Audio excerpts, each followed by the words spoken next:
Se nitkellmu dwar il-Festival Internazzjonali tal-Arti Kaleidoskopju Ċitanti Kolorit, għandna mistiedna lil Annabel Stivala li hija direttur ta' Festivals Malta, imma magħha wkoll għandna lil Marlon Kirkop li huwa uffiċjal tal-Festival Anafest, u nitkellmu ovvjament dwar l-Anafest. Però nibdew nitkellmu dwar il-Malta International Arts Festival. Tajjeb, bonġu lilkom. Bonġu. Telespettaturi kollha. Fil-fatt, Festivals Malta issa ħajibda bil-Anafest kif qed tajtu mbagħad għandna l-Arts Festival. Il-Malta International Arts Festival jibda fid-29 ta' Ġunju jibqa' sejr sa' 15 ta' Lulju. Dis-sena għandna programm varjat immens.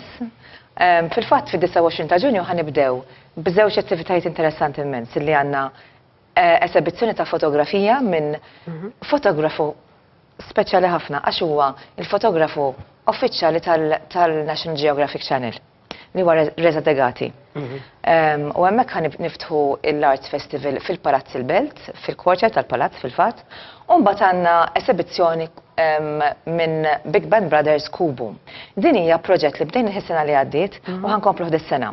Is-sena li għaddiet kien qiegħed Prezz San Ġorġ, imma dis-sena ħaresqu iktar il-barra u se jkun qiegħed fid-daħla tal-Belt u għandna dan l-istruttura kbira li titċaqlaq. U fuqa hemm daw dil-band li huma qegħdin f'kubi differenti. Għamil flok għandna l-istage normali ħajkun interessanti ħafna. U anka ir-repertorju li ħajdoqqu interessanti. Ma nistax niżvela kollox għal huwa event b'xejn ukoll għal kulħadd.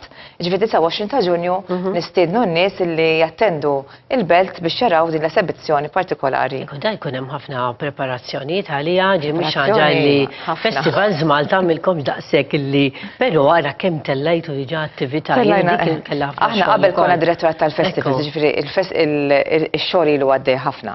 Però Festivals Malta ġiet imnieda f'Diċembru fil-5 ta' Diċembru tas-sena li għaddiet. Imma kellna ħafna xogħol lest u allura issa għandna l-brand partikolari li daw il-festivals kollha għandna 8 festivals fil-fatt Antonella. Għandna filmat illi nixtieq illi anke naraw flimkien. Ejja insegwu.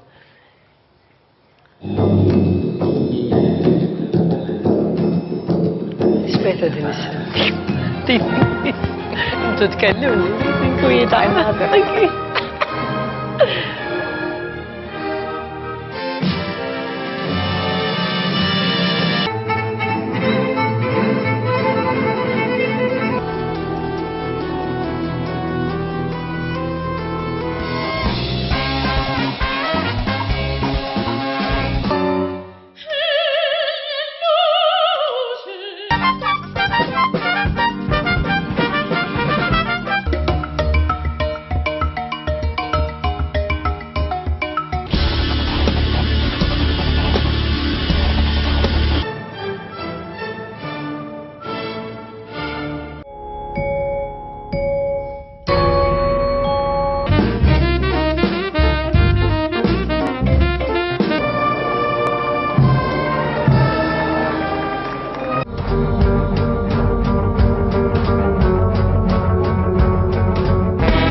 Femmek dak il-filmat tajna stampa ċara.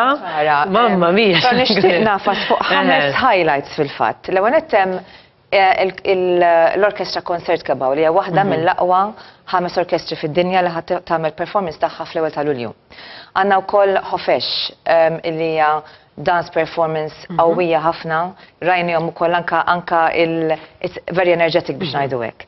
Għandna wkoll Arja u minn No Gravity li huma wkoll hija performance differenti ħafna minn tas-soltu. Għandna fil-fatt programm ta' filgħodu, programm ma' tfal, dawk il-pupazzi tal-injam, pupazzi fit-triq jimxu kbar, jiġifieri hemm ħafna affarijiet li huma għal kull età.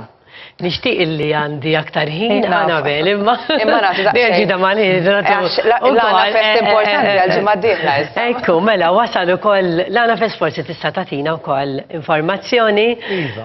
L-Anafest ser issir issa waslet nhar il-ġimgħa u nhar is-Sibt 22 u 23. Din is-sena edizzjoni speċjali qed insejħula għaliex erġajna lura ġewwa l-Argotti fejn is-sena l-oħra imxejna żżurriq għava żejtu skużawni għaliex l-Argotti kienet tiġi rranġat din is-sena ritornajna hemmhekk fil-post proprju tiegħu.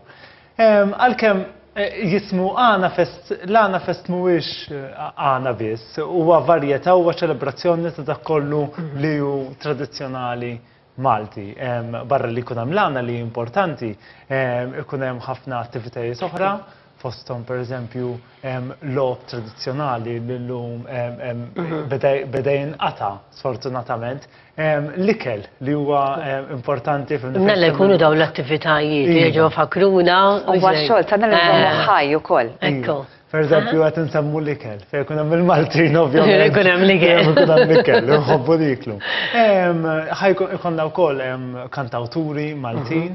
Importanti wkoll li nsemmu li ikonna wkoll foreign bands, dawk il-bands li ġibu minn barra, din is-sena għandna tnejn żewġ bands tajbin ħafna, għandna li l-Callis Heroes li ġejjin mill-Irlanda, li daw jiffukaw fuq il-folk Irlandiż u għandhom l-istrumenti tagħhom folkloristiċi u kull min huwa familjari mal-mużika Irlandiża, kulħadd jaf tabriju l-Irlandiżi jagħmlu. Ferri nomadi, Iva, ferra ħafna.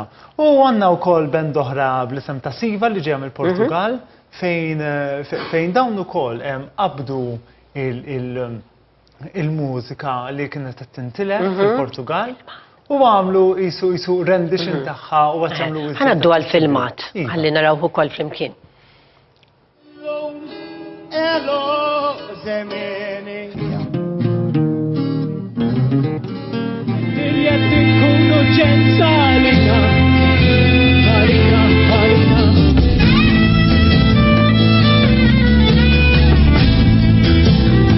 Me grog, me jolly, jolly grog.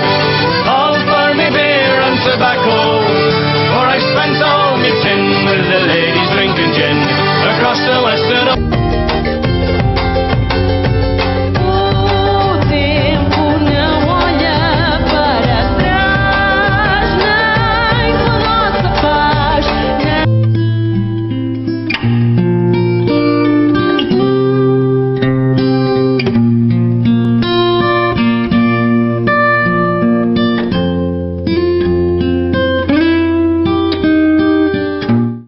Għemmek meta nisimaw mużika u joġobni għol meta għandek il-multikulturizmu, l-dikit taħlita u nixtieq proset minn editja dawn il-promozzjonijiet. Fil-fatt huwa wieħed kollega tagħna l-uffiċċju tagħna stess. Il-mod kif Joseph u nixtieq nirringrazzjah ħafna.